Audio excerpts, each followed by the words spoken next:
black billionaire woman, Vivian Sinclair, was targeted and arrested by an abusive cop for no reason other than her presence. What Officer Walker didn't realize was that his actions were about to set off a chain of events, exposing hidden truths and sparking a movement. The world would soon discover who Vivian really was and the depths of injustice she had endured. Her story was one of perseverance and quiet strength, from growing up in a rough neighborhood to becoming one of the world's most influential business leaders. This moment, however, would test her resilience like never before. That afternoon, the city streets bustled with activity under the soft glow of sunlight. Vivian, seeking a rare moment of solitude, chose a quiet corner to reflect. Clad in simple clothing, she blended in with the crowd, embracing anonymity. Peace was fleeting, though, as the sound of heavy footsteps interrupted her thoughts. Officer Walker approached with cold eyes and a contemptuous expression. Known in the community for his unchecked aggression, he exuded an air of dominance. "You think you can just sit here?"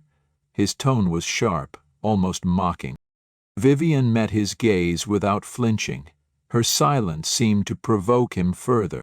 "This is a decent neighborhood, not a place for people like you," he sneered, scanning her appearance with disdain. Anger flared within Vivian, but she maintained her composure. Years of navigating prejudice had taught her the value of a calm demeanor. "I'm not doing anything wrong," she said firmly.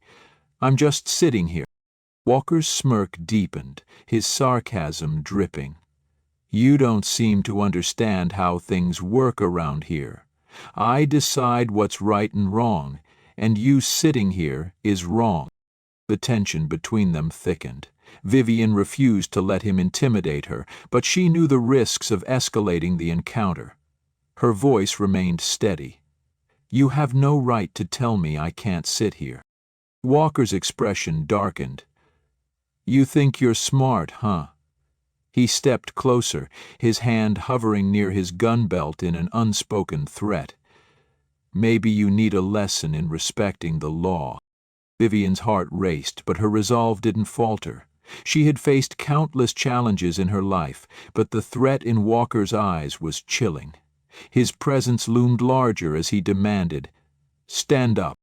She didn't move, her decision grounded in principle, not defiance. "I'm not breaking any law," she replied calmly.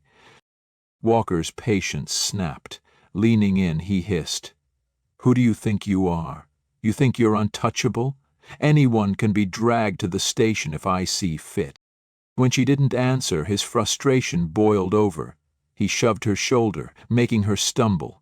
Quickly regaining her balance, Vivian's eyes glinted with defiance. Walker grabbed her arm, his grip bruising. "Do you think there's anyone here to protect you?" His voice dropped to a dangerous whisper. "Out here. I am the law." Vivian met his threat with quiet strength, her voice unwavering. "You have no right to do this." Vivian suppressed a pang of pain as Walker's grip tightened on her arm. Her heart pounded in her chest, but her gaze remained unyielding. She couldn't back down. She wouldn't back down. Just as the tension seemed unbearable, a voice broke through the air, sharp and commanding. "Take your hands off her, now." Walker froze for a moment, turning toward the source of the voice. His eyes narrowed in anger and surprise as he saw Daniel Reed standing a few paces away. For a split second, Walker's expression faltered, but he quickly recovered, his demeanor cold and confrontational. "Who are you? This isn't your business. Move along," Walker growled, his voice laced with thinly veiled hostility. Daniel stepped forward, undeterred. His calm yet firm tone cut through the charged atmosphere. "I'm someone who saw everything, and I'm not about to let you treat her this way," he said, his steady gaze locking onto Walker. His eyes flicked briefly to Vivian, offering a silent promise that she wasn't alone. Walker sneered, forcing a smug smile. "It's just a misunderstanding, sir. But I'd advise you to stay out of police matters if you don't want any trouble." His grip on Vivian's arm remained, though his posture betrayed a flicker of uncertainty. Daniel didn't back down. "If standing up for her means trouble, then so be it. Abusing your authority won't go unnoticed, and I'll make sure it's challenged," he said, his voice unwavering. Heron had a feeling of contempt for a ghoul beside her. Walker's grip on Vivian's arm loosened slightly, but his eyes still burned with restrained fury. Vivian shifted her gaze between the two men, feeling a wave of gratitude toward Daniel. For the first time during this ordeal, she felt a glimmer of relief. Through gritted teeth, Walker muttered, "I'll remember this." His tone was laced with venom as he released Vivian and took a step back. He shot her a final warning look. "But don't think this is over. Be careful. There won't always be someone to step in for you." Daniel positioned himself protectively in front of Vivian, his stance unyielding. "We'll see who needs to be careful, Officer Walker." Walker glared at them both, his steps heavy as he retreated toward his patrol car. Before getting in, he cast a last cold glance in their direction, then drove off, the screech of tires echoing in the silence. Vivian let out a slow, shaky breath, her body finally releasing the tension it had been holding. She turned to Daniel, her eyes soft but resolute. "Thank you," she said quietly, the sincerity in her voice unmistakable. Daniel's expression softened as he nodded. "I couldn't just stand by and let that happen. We need to make sure he's held accountable." Vivian was silent for a moment, still feeling the aftershocks of the encounter. Daniel placed a reassuring hand on her shoulder. His presence was a reminder that she wasn't in this fight alone. But the relief was short-lived. Another patrol car pulled up, its red and blue lights flashing ominously. Two officers stepped out, their faces stern and unyielding. They approached with deliberate strides, their eyes devoid of any sympathy. "We need you to come with us," one of them said, his tone steady and detached. Daniel immediately began to protest, but Vivian shook her head gently, her gaze calm and resolute. "Don't worry," she said, her voice steady despite the storm inside her. "I'll be fine." Daniel hesitated, his worry evident. "I'll call a lawyer right away. Don't let them do anything without one present, Viv," he urged. She gave him a small, reassuring smile, her strength shining through. "I know," she said. As Vivian climbed into the back of the patrol car, the cold metal seat against her clothes was a harsh reminder of the reality she was stepping into. The flashing lights illuminated her face, reflecting determination rather than fear. Sitting straight, she stared out the window as the car moved toward the station, her thoughts steady and unyielding. Detail. Her pen moved swiftly across the notepad, her expression calm but fierce. Sandra's presence exuded authority, making it clear she wasn't someone easily intimidated. When Vivian finished speaking, the room was silent except for the faint scratching of Sandra's pen as she jotted down her final thoughts. Daniel's hand rested lightly on the table beside Vivian, a quiet gesture of solidarity. Sandra finally looked up, her voice steady and deliberate. "Thank you, Vivian. What you've described is more than just abuse of power. It's systemic, calculated, and completely unacceptable. We're going to fight this, and we're going to make sure your voice is heard."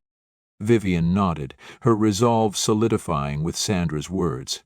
"This isn't just about me," she said, her voice steady despite the fire burning in her chest. "It's about everyone who's been silenced, everyone who's been made to feel powerless." Sandra's eyes narrowed slightly, her determination evident. "Exactly. That's why we won't stop at Walker. If there's a system backing his behavior, we're tearing it down, piece by piece. Daniel leaned forward, his voice quieter but no less intense. "We've got your back, Vivian. Whatever it takes, we're in this with you." The room was heavy with unspoken emotion, a shared understanding of the gravity of the fight ahead. Yet, amidst the weight of the moment, there was also a sense of unity, a bond forged by a shared commitment to justice. Sandra glanced at her watch and then back at Vivian. "We'll need to get ahead of this before Walker or anyone else tries to twist the narrative. I'll file the necessary motions immediately and arrange for a press statement. They need to know we're not afraid to bring this to light." Vivian straightened in her chair, her trembling from earlier completely gone. "I'm ready," she said firmly. "Whatever comes next, I'm not backing down." Sandra closed her briefcase with a decisive snap and stood, her sharp heels clicking against the floor. "Good. Let's get to work." As Sandra and Daniel led her out of the interrogation room, Vivian felt the weight of the fight ahead, but also the strength of those standing with her. The fluorescent lights above no longer felt as harsh, and the cold sterility of the station seemed less oppressive.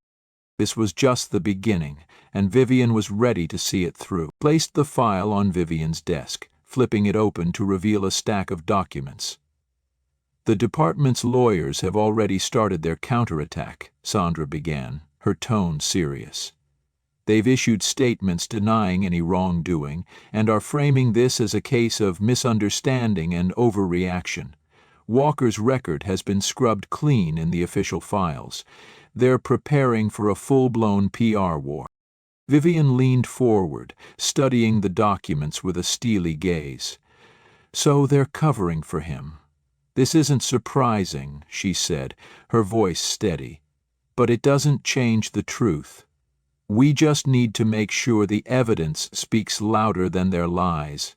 Once we have everything we need, we'll close it down for you." Sandra nodded.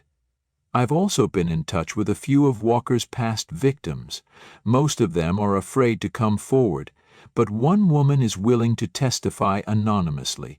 Her story is powerful, and it corroborates everything you've said." "That's a start," Daniel said, leaning against the edge of Vivian's desk. "But we need more. The media is going to focus on their narrative unless we give them irrefutable proof."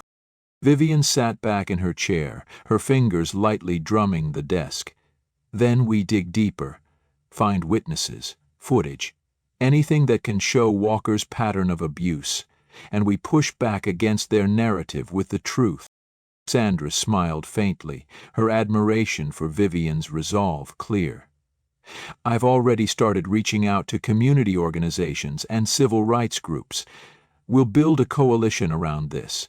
The more voices we have supporting you, the harder it will be for them to silence you." Vivian nodded. "Good. This isn't just about me anymore.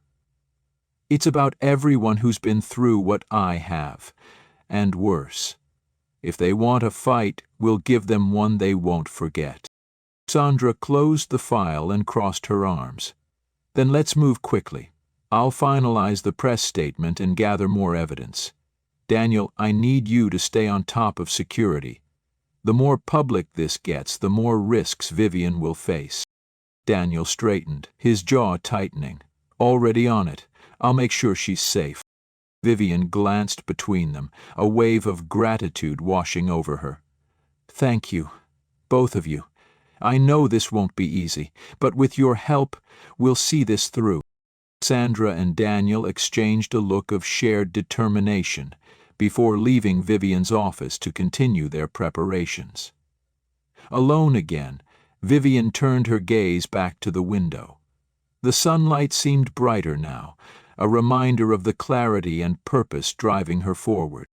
The battle ahead was daunting, but Vivian Sinclair was ready. "It's been eating at me for years, but I was too afraid to speak up. Now, seeing what you're doing, I realize it's time someone stood with you." Vivian's eyes narrowed slightly, studying him. "And why should we trust you, Officer Grant, she asked, her voice steady but laced with skepticism.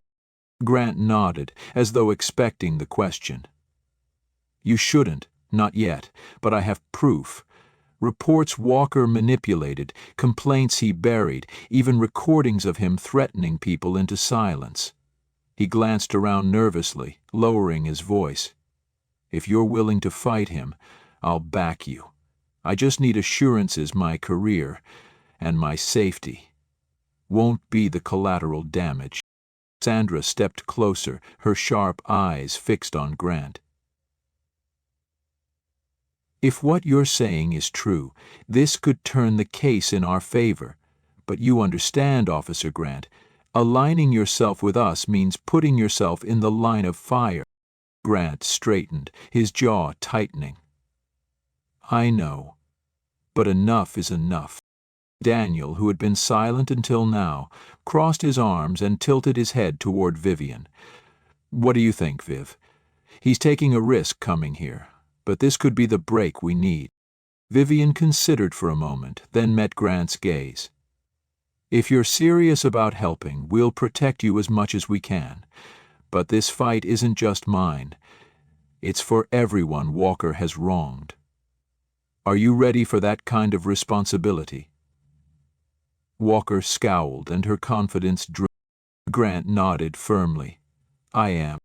Sandra glanced between them and nodded, her professional demeanor softening slightly. All right, Officer Grant. Let's see the evidence you have. If it's as compelling as you say, it's going to take this case to a whole new level. Grant reached into his jacket pocket, pulling out a USB drive.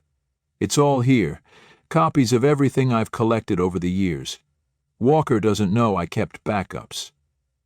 He handed it to Sandra, his hand trembling slightly. Vivienne took a deep breath, the weight of the moment sinking in. Thank you, Officer Grant. This isn't just a step forward. It's a leap.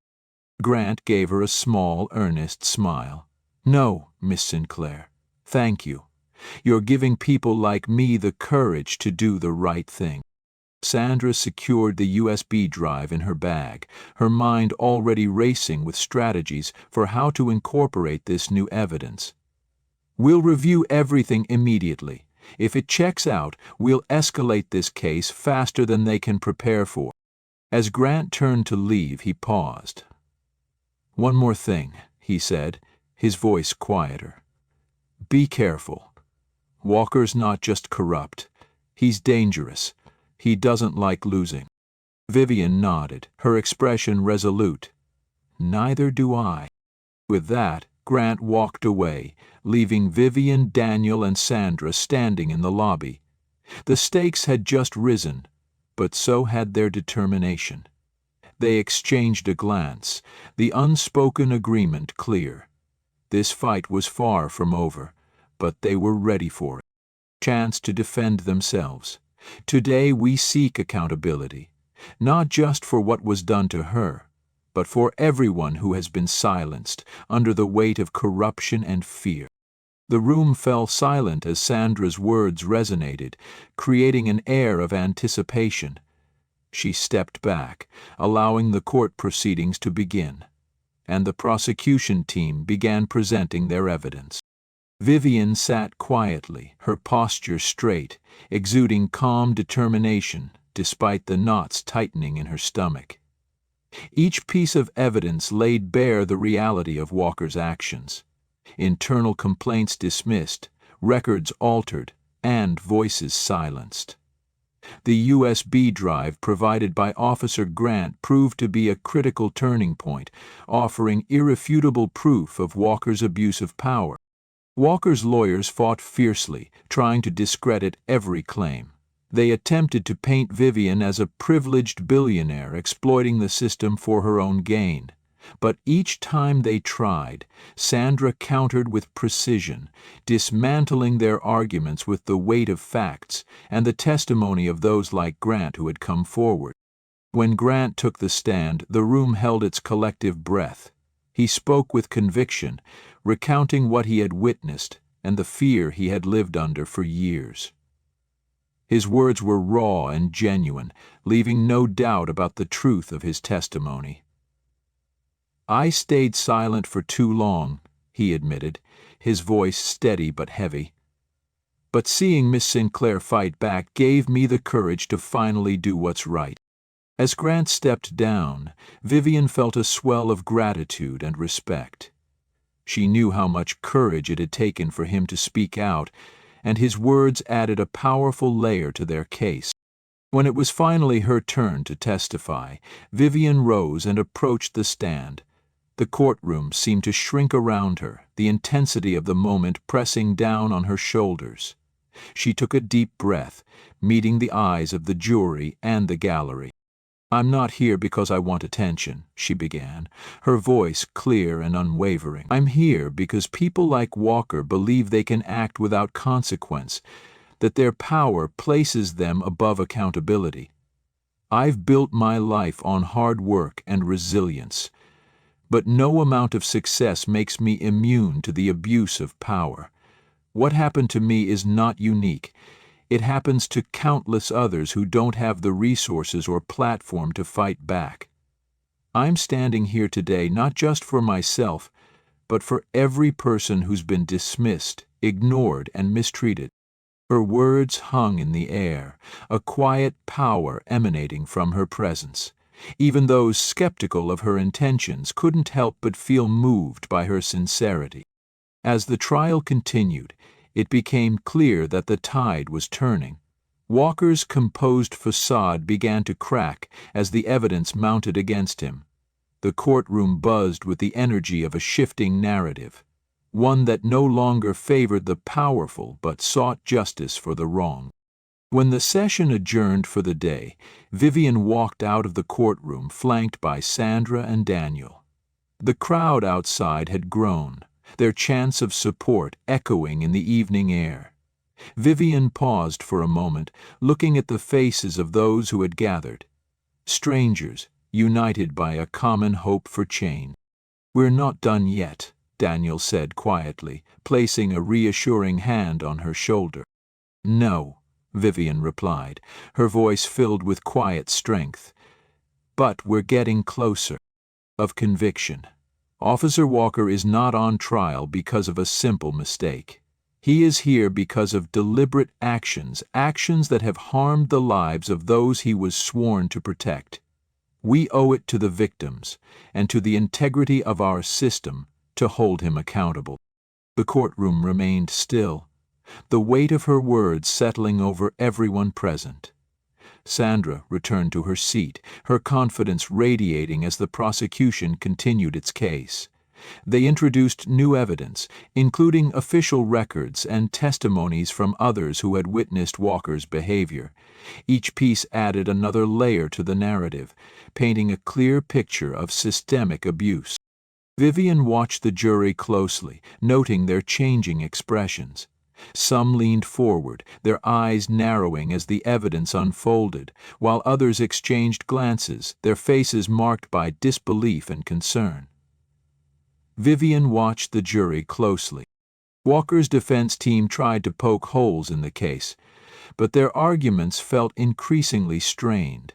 At one point, they attempted to question Vivian's credibility, suggesting her wealth and influence gave her motives beyond seeking justice.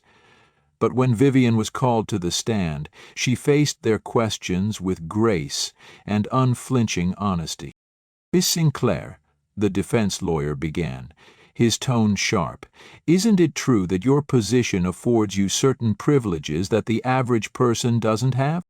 "Yes," Vivian answered simply, her voice steady. "I have resources and a platform that many don't. That's exactly why I'm here. I'm using what I have to shine a light on an issue that affects countless others who don't have the ability to fight back." The lawyer pressed on, but Vivian remained composed, her responses turning each question into an opportunity to emphasize the importance of accountability. By the time she stepped down, there was a palpable shift in the room, a recognition of her sincerity and the weight of her fight. As the second day of the trial came to a close, Sandra approached Vivian, a rare softness in her usually sharp gaze. "You did well," she said quietly. "The jury sees you for who you are, not the caricature Walker's team tried to paint." Daniel joined them, his expression one of quiet pride. "We're making progress. Tomorrow we'll solidify it." Vivian nodded, feeling the exhaustion of the day but also a renewed sense of purpose. She glanced toward the defendant's table, where Walker sat with his head bowed, his confidence visibly eroded. For the first time he looked small, no longer the imposing figure who had wielded his power so carelessly. Outside, the evening air was cool and refreshing. Supporters gathered, their voices filled with encouragement as Vivian exited the courthouse. She paused, taking in the crowd's energy and drawing strength from their belief in her cause. The fight wasn't over, but the cracks in Walker's defense were widening, and with each step forward Vivian felt the truth gaining ground. Sandra's voice echoed with unwavering conviction as she addressed the jury. "Today, we are not just judging a man, we are affirming that our society will not tolerate abuse of power."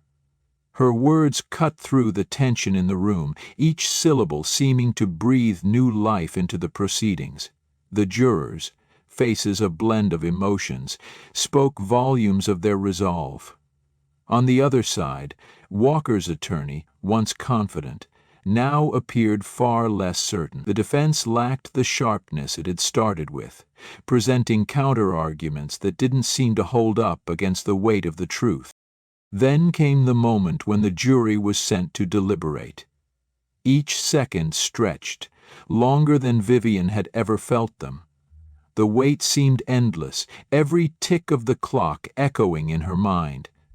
She sat still, her hands clenched in her lap, eyes on the clock on the wall. Daniel, sensing her growing restlessness, placed a reassuring hand on her shoulder. The simple gesture was a small comfort, a reminder that she was not alone in this fight. Hours later, the doors of the courtroom swung open again, and the jury returned. Every eye in the room turned toward them, the silence heavy, a collective breath held.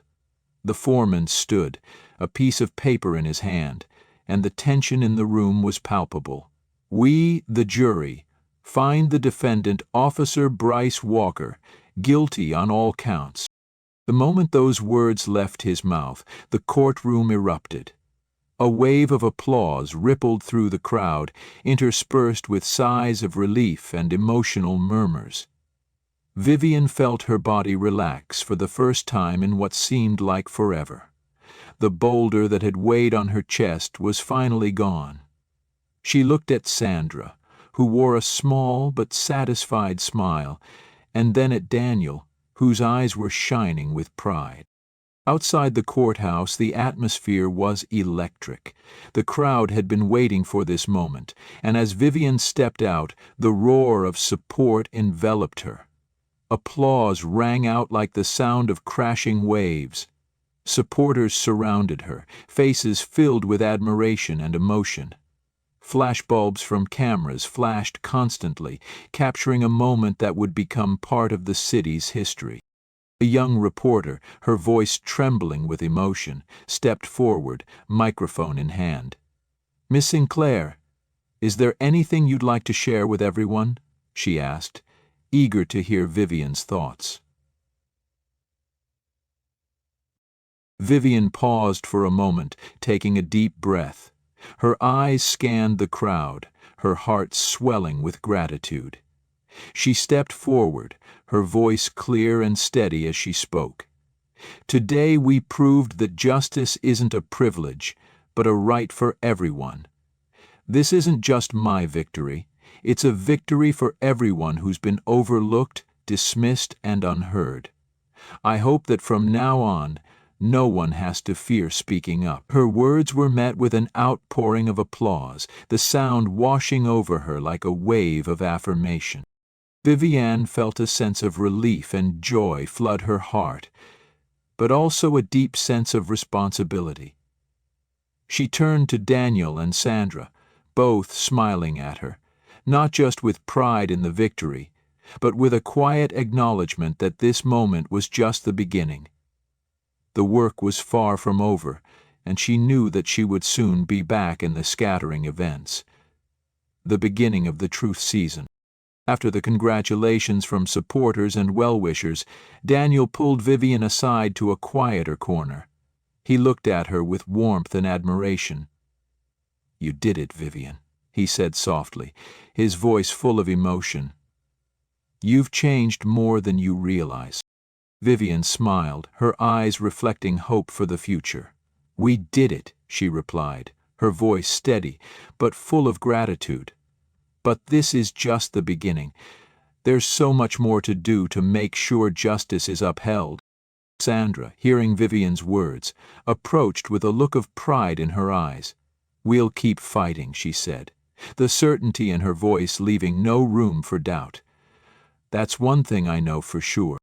Vivian turned back to the crowd, still gathered under the courthouse steps, waving and calling her name. They were a testament to the change that was happening, to the power of courage and determination. As she descended the steps, the bright sunlight bathed her face, reminding her that justice, though difficult to achieve, was possible if one didn't give up. With each step she took, Vivian felt a growing sense of resolve. The journey ahead was long, and there would be more challenges to face, but she knew, deep within, that a new chapter was beginning, one that she and her supporters would write together. The fight for justice was far from over, but this victory had proven that change was not just a distant dream, but something tangible, something that could be achieved. Vivian's story stands as a powerful testament to courage, perseverance, and the capacity for change when one confronts injustice. It serves as a reminder that no matter how difficult, standing up for what's right is always worth it. Justice is not easy, but with people like Vivian, Sandra, Daniel, and Grant willing to step up, it becomes something achievable. The message of this story is clear. None of us should remain silent in the face of injustice. We must stand up, not only for ourselves, but for those who cannot raise their voices. Only when we come together, supporting each other, can society become fairer and better. 2017. If this story has touched your heart, consider subscribing to the channel for more inspiring stories. We are committed to bringing you tales of courage, hope, and justice to inspire you every day. Click subscribe and help spread the good.